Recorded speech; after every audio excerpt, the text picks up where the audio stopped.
स्वागत है बच्चों आप सभी का हमारे YouTube चैनल महादेव ट्यूटोरियल में। बच्चों आज हम लोग बात करेंगे मिरर फार्मूला। तो एक्चुअली मिरर फार्मूला होता क्या है, तो relationship between image distance, object distance and focal length. Image distance, object distance और फोकल लेंथ के बीच रिलेशनशिप को इस्टेब्लिश करने के लिए एक फार्मूला है जिसे कहा जाता है मिरर फार्मूला। आप देख सकते हैं बच्चों, मिरर फार्मूला का जो वैल्यू होता है 1/v plus 1/u equal to 1/f। बच्चों v का वैल्यू ये इमेज डिस्टेंस को रिप्रेजेंट करता है, u का वैल्यू ऑब्जेक्ट डिस्टेंस को रिप्रेजेंट करता है और f का वैल्यू फोकल लेंथ को रिप्रेजेंट करता है। अब ये v का वैल्यू, u का वैल्यू, f का वैल्यू निगेटिव होगा या पॉजिटिव होगा, कब निगेटिव लेंगे कब पॉजिटिव लेंगे ये आपको चेक करके कैलकुलेट करके फिर लिखना है। क्योंकि साइन कन्वेंशन पहले ही मैं आपको बता चुका हूँ बच्चों, आप सभी का प्रॉपर साइन फाइंड कर सकते हैं। और जब भी इस फॉर्मूला में हम लोग किसी वैल्यू का इस्तेमाल करेंगे, जैसे इमेज डिस्टेंस v का वैल्यू इस्तेमाल करेंगे, u का इस्तेमाल करेंगे, f का इस्तेमाल करेंगे, तो उसके प्रॉपर साइन के साथ इस्तेमाल करेंगे, अदरवाइज फॉर्मूला काम नहीं करेगा। तो इसलिए यहाँ पे मैंने नोट में लिख दिया है बच्चों, v, u और f का वैल्यू निश्चित रूप से उसके प्रॉपर साइन के साथ इस्तेमाल होना चाहिए। u का तो आप लोग जानते हैं बच्चों, u का वैल्यू जब भी हम लोग लेते हैं किसी भी कंडीशन में, कोई भी कंडीशन हो, u का वैल्यू ऑलवेज निगेटिव ही होता है और बाकी अदर वैल्यू हम लोगों को देखना होता है। नेक्स्ट बात करें बच्चों मैग्नीफिकेशन। मैग्नीफिकेशन क्या होता है, तो बच्चों ये रेशियो है इमेज हाइट और ऑब्जेक्ट हाइट का। अगर किसी ऑब्जेक्ट का इमेज बनता है किसी मिरर के द्वारा, तो the ratio of height of the image to the height of the object को मैग्नीफिकेशन कहते हैं।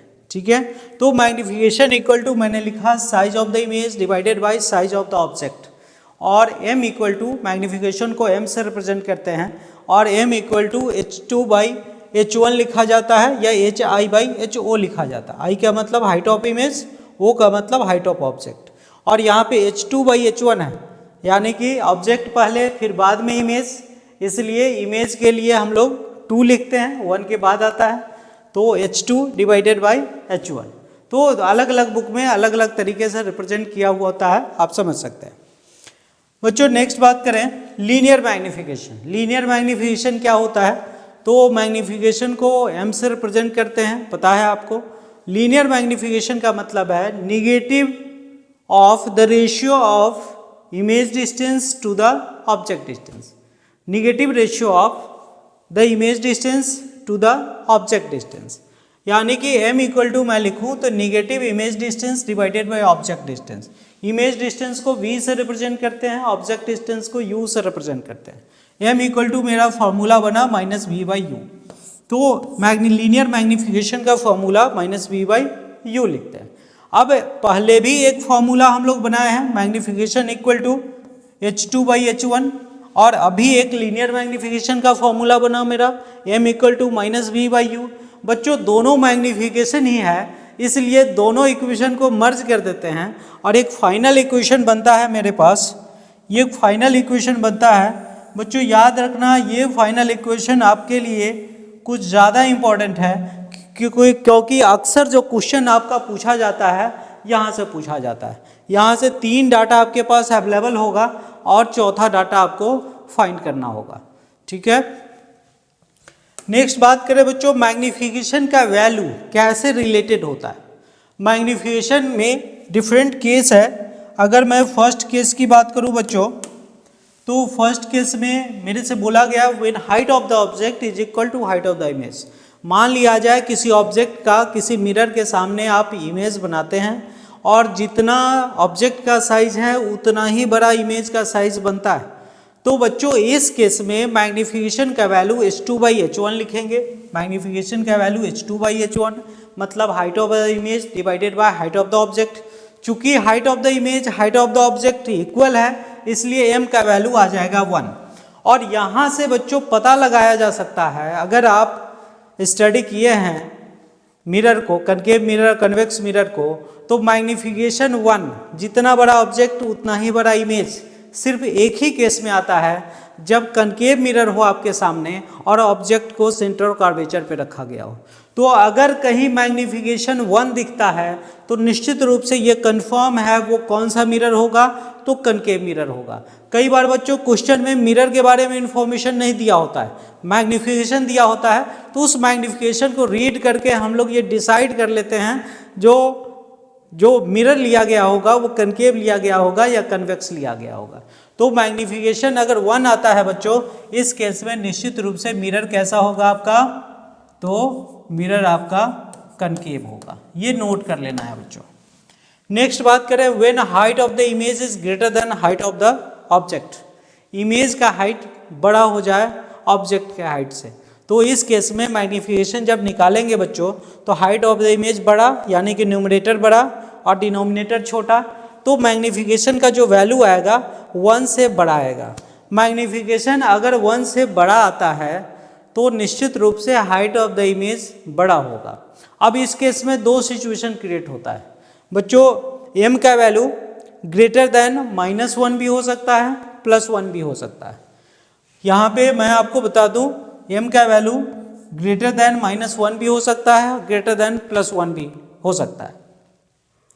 बच्चों एक इम्पॉर्टेंट इन्फॉर्मेशन है आपके लिए, कई बार क्या होता है जब माइनस साइन देख करके ये आप आइडिया लगा लेते हो, जो ये छोटा वैल्यू है ये बड़ा वैल्यू है, और यहाँ पे माइनस साइन सिर्फ ये बताता है जो इमेज आपका रियल है या वर्चुअल है।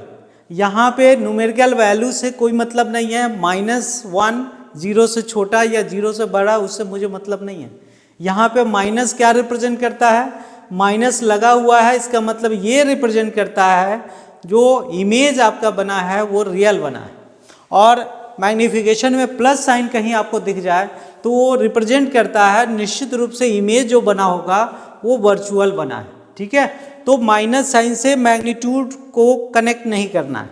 ठीक है, चलिए मैं बात करूं, अगर m का वैल्यू ग्रेटर देन -1 है तो -1 से बड़ा कब हो सकता है, तो निश्चित रूप से रियल इमेज बना होगा जो कि निगेटिव है, और रियल इमेज सिर्फ कनकेव मिरर में बनता है। तो ये केस अगर दिख जाए तो बच्चों निश्चित रूप से वो कौन सा मिरर होगा, तो वो कनकेव मिरर होगा, कंफर्म।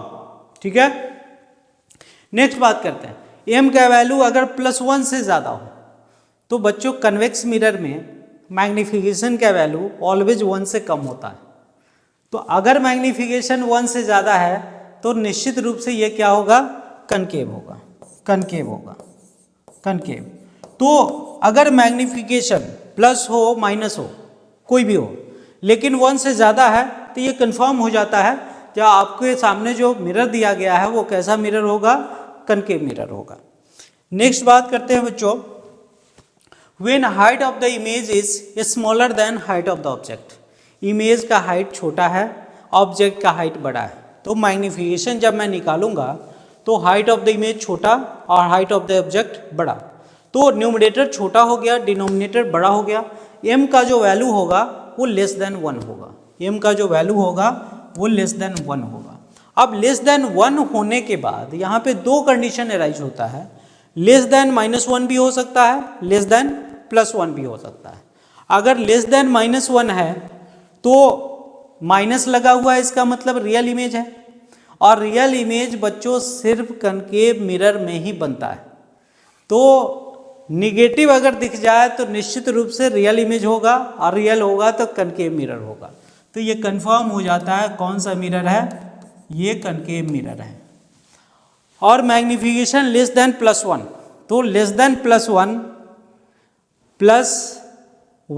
से कम कन्वेक्स का होता है, और प्लस लगा हुआ है इसका मतलब वर्चुअल इमेज बना है। शायद आपको पता हो कनकेव मिरर में वर्चुअल इमेज एक ही कंडीशन में बनता है, जब ऑब्जेक्ट को फोकस और पोल के बीच रख दिया जाए, और उस कंडीशन में इमेज जो बनता है उसका हाइट बड़ा बनता है, तो मैग्नीफिकेशन ऑलवेज 1 से ज़्यादा होगा, +1 से ज़्यादा होगा। लेकिन यहाँ पे मेरे से बोला गया मैग्नीफिकेशन का वैल्यू लेस देन +1 है, तो डेफिनेटली बच्चों ये कौन सा मिरर होगा, तो ये कन्वेक्स मिरर होने वाला है, ये कन्वेक्स मिरर होने वाला है।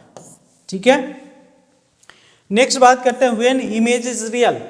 इमेज अगर रियल है तो उसका मैग्नीफिकेशन पॉजिटिव होगा या निगेटिव होगा, तो शायद आप जानते होंगे मैग्नीफिकेशन उसका निगेटिव होने वाला है, रियल इमेज का निगेटिव होता है। Case 4, when image is virtual. अगर किसी ऑब्जेक्ट का इमेज वर्चुअल है तो उसका मैग्नीफिकेशन कैसा होगा। तो निश्चित रूप से बच्चों इमेज अगर वर्चुअल है तो मैग्नीफिकेशन उसका पॉजिटिव होने वाला है। तो ये इन्फॉर्मेशन हम लोग याद रखेंगे। बच्चों आज के लिए यहीं पे क्लास ऑफ करते हैं और नेक्स्ट वीडियो में हम लोग बात करेंगे डेरिवेशन ऑफ मिरर फार्मूला। जो एक क्लास लगेगा, बड़ा सा डेरिवेशन है उसका, वो मैं डेराइव करूँगा और फिर हम लोग स्टार्ट करेंगे रिफ्रैक्शन।